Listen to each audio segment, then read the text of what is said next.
All right, gotta wait for the record button. Sorry. One, Okay. three, two, one. All right. Welcome to another edition of the Tuddle Daily Podcast. It's a great interview that my producer Vulture lined up. And right now on with me, because I find this very, very interesting, Christopher Daniels, correct?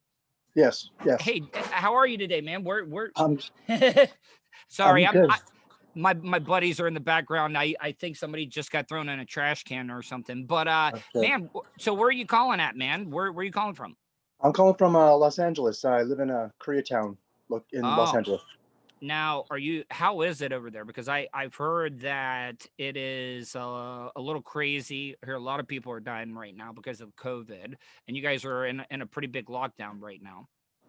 Yeah, like about the whole COVID thing, I don't really know. That's what they're telling us. I'm not really sure what the Mm. reality is. The lockdown, yes, I think it's still happening, but they're not super strict about it. A lot of people aren't Oh, really following that because they're protesting because there's yeah, they tried to put a lockdown on us, but the sheriff's not enforcing it, so it's pretty loose. yeah, I bet it is. Now, Christopher, need to let my audience know about this. Would you, because the way that it was pitched to me by my producer is that you are a retired porn star, correct? Yes, I did gay porn for about 4 years, and I was a male escort, a sex worker for like 9 years. No kidding. Oh, that's fascinating. If people want to check out all your stuff, where can they go to check out your content and everything? Um, as far as content, the porn stuff is not really part of my platform any Not that longer. I'm Like, talking about podcasts okay, or blogs and stuff like that. No, I no. I know okay. that. Right now I'm on Anchor. I just got my podcast up and running about 2 or 3 weeks ago. I have about 7 episodes loaded. I was trying to get about 20 done, um, out in the bag, but I've only got like 7 or 8 uploaded so far. So it's called redlightleisures.com. And then I also have a new website that I just debuted this week called redlightleisures.com. And Twitter, Instagram, Facebook, all that. And I have a fan page on Facebook as well. So Now, if people, before they go and check it out, like what are some of the topics, some of the generalization stuff that you talk about on your podcast? Um, so this podcast, it was in the works for a while, like maybe a year or two, and I just couldn't really get it up and running because I didn't really know what my platform was. And so finally, I started to really invest some time into it during this whole pandemic, this whole past year, and I started thinking, what do I want to say? Like, what is my platform going to be? Because the porn stuff is not a part of my life any longer, really. Mhm. So I wasn't really going to be gearing towards that audience, but I needed to have something to say, and at the same time, just thinking, are people going to really care what I have to say as a former ex porn star? Mhm. So anyway, so I was sort of listening to a lot of podcasts geared towards the LGBT community because I figured that was going to be my audience, and I was finding like the more and more podcasts I was listening to, the more and more I realized I had absolutely no, I couldn't relate to any of them. I thought they were all, it was all they're all saying the same thing. They all had the same thought, and anything that like strayed away from those thoughts or thought, it was just kind of demonized and like not really part of that whole genre, that I was trying to be a Mhm. part of. So I wanted to put myself on a platform that was more, I guess it's geared towards gay people, but if you feel like, you don't really fit into the stereotypical left leaning politics, gay, LGBT, sort of Mhm. woke, SJW kind of thing, then that's sort of who I'm trying to appeal to a bit more. So the topics are, maybe the topics aren't really that original. I don't know. Um, for the first few ones I got up and running, it's like, I talk about, the size of our penis and like how that Mhm. is like the measure of a man or whatever. It's not just really Mhm. about the size of the penis, it's about more than that. And Yeah, then to of talk course. about disposable dating, the whole swipe right culture. It's really bad in the gay community, I find. Not bad as in, I'm not setting judgment of it. It's just that we really do treat each other like we're disposable now. It's like we're just not Mhm. just on a bedpost and, we're just another number. We're just another, trick for the night or whatever. And it's just kind of gotten out of hand now. I don't really think we know how to have personal relationships anymore, or they're very Yeah. dysfunctional, the ones that we do have. So there's that. And then this week I did a podcast about the demonization of Karen and how we need to defend the Karens in the world, and just kind of my take Oh, on that I whole, like that. yeah, the whole cultural phenomenon that, everyone's obsessed with, like Karen memes and recording these crazy middle-aged white ladies freaking out in public. And so there's that. And then I talk about pumping your dick, the art of Oh, yeah. douching, Mhm. and so other stuff like that, that's, sort of appeal, or, gay men can relate to. So, and then I have some more podcasts coming that have to do with my exit from the porn industry, and then after that, I'm going into more of my politics and sort of why I changed That's from good. one side to the other. That's good because you want to give that base. You want to give that introduction to your audience to kind of, but I mean, you're not going to be talking about that all the time. But what I want to get into though is like, how did you like?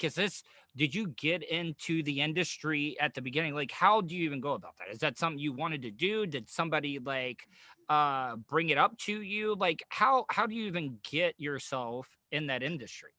I was living in Las Vegas at the time. I used to be a professional dancer, and I was dancing in a show, and I was in a relationship. That relationship came to a screeching halt. It was a bad breakup, and then I had to get out of my living situation. So I was like, I need to make money. I need to make money fast. What am I going to do? So I put an ad on Rent Boy and became an escort. And then that Oh, was great. It was fine. I loved it actually. I did it for the first year, and then after that, I decided, well, the best way to promote your escorting is by doing porn. So I did a couple. That's when I got involved in porn. I was really hesitant at first because of my family, and I just didn't really know mhm. what that would mean for that those relationships. Did you grow up in a religious family though, or no? Yes, it's fairly conservative. I grew up in Canada. My family was more Democrat, but it was more Mhm. libertarian. So it was still very conservative. My father was a pastor, and like my siblings have, one of my brothers was a pastor, one of my brothers is a pastor, Mhm. and so a lot of family in the ministry. Yeah, so yeah, Now, that was kind of a Now, hard thing for me. when you were escorting, and being anonymous and stuff is a part of the business, but you don't have to go into details. But like, were most of your clientele straight men that weren't out that were paying you for your services? Yeah, pretty much. Basically, I personally, that's the kind of clientele that I seem to appeal to. I guess I don't know. And so it's mainly middle aged, like 40 to 70, I guess, 47-year-old. Married. A lot of them were married and or lived their life as straight, and they would call me if they ever came to Las Vegas. And I traveled around the world. Really, I traveled all over. I made Mm. a good name for myself in Vegas doing this, and then it lasted for about 8 or 9 years. Now, okay, and if I ever ask any uncomfortable questions, please, Oh, just tell me. But like, I mean, when you would get hired to be an escort, like, were they wanting to do stuff to you, or like what I'm saying was, were you topping or bottoming in most of these, or did it really even matter? it didn't really matter, to be honest. The guys that I got with, sex wasn't really a huge part of the encounter, but it was Oh, like it was a part of it. So when it came to sex, I generally bottomed, but a lot of times it wouldn't even come to that type of sex. It was just a lot more vanilla, a lot more innocent. yeah. Because it was like first time stuff for because these were curious straight men that were, wanting experiences and stuff. Yeah, and a lot of them just wanted companionship. It was pretty innocent, pretty vanilla, the whole thing Now, were for were me. were the guys pretty respectful? Like, were there some of them that were like nervous, or like you would have to take control of the situation because this was their first time? Like, how does that even go? Like, because I'm sure if it is a straight man that is curious, I Mhm. I would think that they would have to be very kind of apprehensive and nervous doing Yeah, something like that. I think a lot of them probably were. It's hard to say, like a lot of them were traveling, so they weren't even from Las Vegas. So I think a lot of them were. I guess it was just my whole gimmick was to be like the boy next door. So to just try to be friendly and just like have an enjoyable time. It was all pretty innocent and like just kind of all American boy next door sort of looks. I think I would try my best to make the guys feel at ease. I never actually drank or like did drugs or anything when I was Yeah. escorting for at least the first like 5 years. And then so yeah, it was all pretty tame. Now, when you're escorting like that, how did you and I'm not talking sexually protect yourself, but protect yourself for like say it's just some crazed lunatic that was like anti-gay or something, and I'm gonna hire this man, and I'm gonna like lure him to a hotel or stuff. Like, how did you protect Yeah. yourself when it came to that type of stuff? Um, that's always a concern, I guess, in the back of your mind. But I found like especially with escorting Las Vegas, the hotels are so huge, they're so massive. There's security everywhere. There's cameras in every hallway, and so I guess there's a chance that something could happen. But the reality is, I don't really know how many guys would take time out of their lives to do something like that. Like it But sounds, there's some sickos out there though, yeah, is what I'm saying though. yeah, That was why I was asking the question. yeah. No, I understand. I guess I just there's never any guarantees in life, and I I just kind of felt like my client, the kind of people that I was attracting, it just wasn't. It just never went down that path. I did have a couple, like there was always a few weird incidences, like people on the phone and like setting up meetings that were kind of weird and creepy, but nothing ever dangerous like that. Like I never Did, felt unsafe, or like I was my safety was in jeopardy or something. Like I never felt like I was in harm. Going to did get you ever have a hurt. guy get obsessed? Like, oh man, I like you a lot, and they were trying to make it more than like a business arrangement type deal. Um, there was a few, but I I don't know. I just never really could get into that kind of situation because once they own you, and Yeah. I'm a little bit more independent, and I just don't really do well with any rules or anything. So I would kind of resist a lot of that. And thankfully, the guys that I was seeing, they weren't from Vegas, so like they were always from another city, so it was a lot harder to have that kind of arrangement. Um. So how do you go from escorting to being in film? You honestly, you just go to the websites and you submit your photos, and if they like you, they like you. If they don't like you, they won't call you back. It was a really pretty easy process, actually. People think I think it's a lot more elaborate, and it's more like auditioning for like a show or a movie or something. It's nothing near that complicated. Like, what are some of the things they're looking at? Like you coming in, like, or what are they like? I as a heterosexual man, I could tell you like, what they would be looking like for females, but like when you're like auditioning for something like this, what are they Yeah. looking at? Is it charisma? Do you gotta have a little bit of being able to play to the camera, or are they just looking Um, all physical? but there's a couple schools of thought with that. Honestly, you gotta have two of the three: a good face, a good dick, and a good ass, or Mm. else you just got to have like 13-inch dick. If you have a 13-inch dick, they don't care about your face or your ass. But Oh, it's good so to have the. a 13 incher gets you right into the business. I think 11-incher, you're fine. You could have like a butter face, and you could have like cottage cheese ass, and it'd be fine. So, but anything under 9 feet is not, or 9 inches is not like super impressive. But that's standard porn size is about 8.5, Man, 9 inches. geez, So I can't even imagine. Like, that's crazy. Now you don't have to give me an exact number, but like, what type of money were you able to make doing this? when I first started, I was doing pretty. It was the industry was not quite yet in the toilet when I first started, so I was making about 1,000 to like 1,500 a scene, and then near the end there, like the scene rate had gone down considerably because a lot of these studios were closing or having to merge Mm. with other studios, and so the scene rate was going at like like 800 usually. I still made pretty decent money, and I made like about 125 different movies, so I did well. So the money was decent, but What it's was not more, anything you could really live on. escorting, or doing the porn? To get escorting, yeah, Yeah. definitely escorting. So easy sometimes. The money that you make Man. to do absolutely nothing is kind of ridiculous sometimes. Now maybe you can dispel this rumor. I hear a lot of, male porn stars, heterosexual ones that have, tried to get into business. I always read somewhere, I didn't know if it was like an urban legend or a rumor, but you had to, do gay porn before, you got to move on to do some of the other. Is that true or not? Or is that, Honestly, I don't think there's really any point in a guy. Well, I think now it's kind of changed, but for a while there, like the guy was just like an afterthought in straight Mhm, porn. Like if anything, they just wanted to see the dick. They didn't want to see his face. They don't care mhm. about him. They don't care about his image or his persona or whatever. And so for a while there, the only money that was in porn was in gay porn, and a lot of the guys that I filmed with were all straight.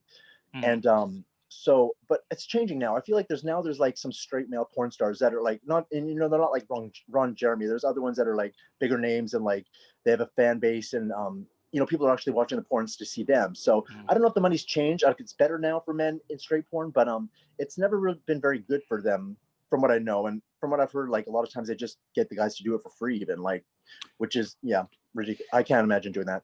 But so gay porn, no, that's where the money was, and like a lot of the guys that were in it were straight. Mhm. who is the one guy, like the record holder, like the one that, like, all right, that guy's got the biggest, penis There's a on it couple. There's like in gay porn? Castro. And Castro. There's I don't know if you know. I don't know if he's straight. He's kind of. I think he's straight. His name's yeah. Castro. It's like 13 inches about. Oh I did a man. scene with him. There's there's a couple. There's Rafael Alencar. He's a Brazilian guy. He's got like at least 10 inches. It's massive. And those are the few that are coming to mind. Oh, I can't think of his name right now, but yeah, I'll get back to you on that one. I've been all right. This is another thing I'm talking about. Explain poppers. Everybody, you hear that like correlated. Is that Right. you hear like, oh man, poppers this, popper that Have during you done? during sex. Have you No, I've have you ever never tried it? done it, and no, I have Really? never done it. But I'm just trying to figure out like what is the big rage about it and stuff. Like why? Um, well, when you have okay, I don't know why, but it's video head cleaner. That's what it is. It's the stuff that you use to clean video cassettes because we Oh, all have okay, I video got you. cassettes lying around, Mhm. and so it's you smell it and it gives you this kind of 30-second high where it completely relaxes your anus, and Okay. you're able to like take a dick up there, or a fist or Yeah. whatever you're trying to cram up there, and it makes you just like. And for some reason, I don't know what it is about them, but like when you do a hit of poppers, you just want to suck dick. Like it just kind of makes Yeah. I I don't know. That's like my experience. That's what a lot of guys experience, and it makes your hole open up, and you want to suck dick, and you don't want to apologize for sucking dick either. You want to unapologetically suck dick. So Oh, like you want to be mad at it. Like you're just like, like, yeah, I yeah, see what you're talking about there. yeah, and Now, even like I even think some straight guys they do it, and they're just like it does a head trip for them because they want to do things that they probably never even dreamed of before. So proceed with caution if you choose to do poppers. yeah, I just because I've always asked and I wanted to get it cleared up because you hear people making jokes about poppers and stuff, and I was Yeah, like, you know what, this is a great opportunity to find out exactly and find out from the source. that's right. I know. Now, I know. Is are drugs a big thing? Like, is there a big drug scene when it comes to that like industry as escorting is it pretty much been cleaned up? It's very cleaned up. There is a big part of the that culture that like people who work in the industry, they've either had their struggle with addiction with drugs, they've either currently struggling with it. It's a part of a lot of people's lives, but it's never ever tolerated when filming or when on a shoot or anything like that. Um, it just can't be like these people, these studios, they've got deadlines, they've got like these models have to have flights to catch, like this is an operation, like they're really running a tight ship. And so any type of like drug, like they don't even let you like drink alcohol the night before or anything. Like they're very strict about it actually. Yeah. So it's kind of it's disappointing, I guess, for some people to think of that because they think of the whole industry as like crazy and drug fueled sex parties and all that stuff like that. But it It's is like, professional. It is a job. yeah, exactly. And I Wow, have to say, that's like, I was a professional dancer for like 15 years. Okay. And I would say that I was treated with more respect and more professionalism as a sex worker than it was as a professional dancer. It's kind of weird. It's a weird world, but like, yes, it's treated very much like a job. So it's yeah, I mean, I could see that. I could see that. Going to see women dance, I see that, the way that men, they'll be bearing it up all day long, and they just think because they're throwing money or whatever that they get to say or do whatever the hell they want to do. yeah, yeah, yeah. I guess people just look at like the dancers or talent like that as just kind of like disposable. So Now, when whatever. you were a dancer, was that fully nude?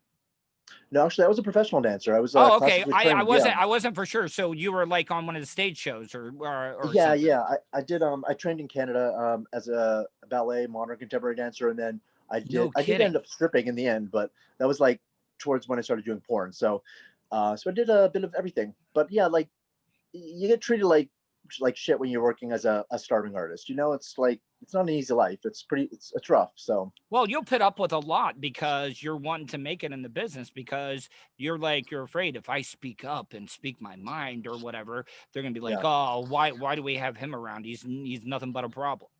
get rid of them. Yeah, they're we're disposable. So Well, hey, Christopher, man, I could sit here and talk to you for a while.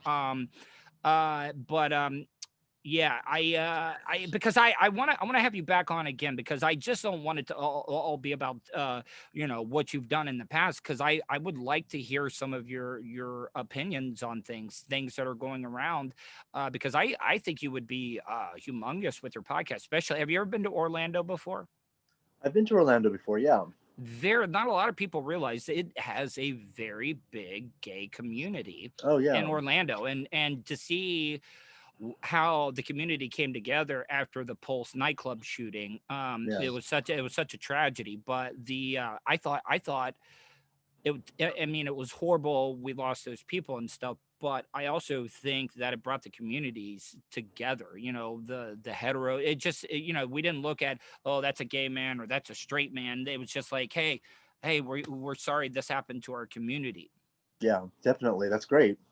And Orlando, I mean, it's great, man. I think um oh man, what was Parliament House. They just Oh closed yeah. that place down. They did. Yeah, their last two weekends ago, it was a big write up in the news. So That's unfortunate. It's happening everywhere. It sucks. yeah. All right, Christopher. Tell people once again if they want to check out your podcast, where can they go to?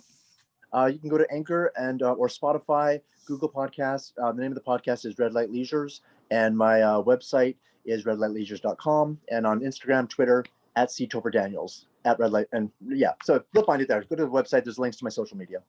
All right, Christopher. I hope you have a wonderful New Year's Eve and I hope you're safe and let's do this again, okay? All right, you too. Take care. Thank you. All right, man. Bye.